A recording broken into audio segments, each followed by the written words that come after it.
جس طرح اللہ نے فرمایا کتب علیکم اذا حضر احدکم الموت حین الوصیۃ اثنین، یعنی اگر کوئی مال مرنے والا چھڑ کے جا رہا،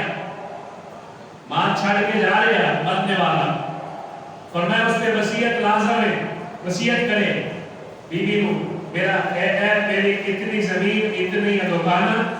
ساری میرے بیٹیاں نہ دے دینا، میری بیٹیاں بھی دینا، اے ظلم بند کرو، اے زیادتی بند کرو،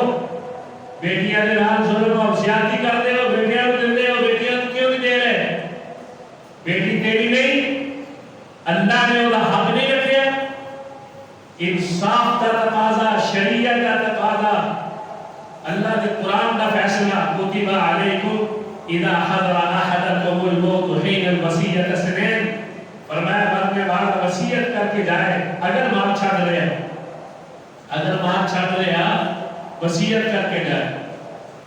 یہ تقسیم ظلم اور زیادتی والی تقسیم بند کرو،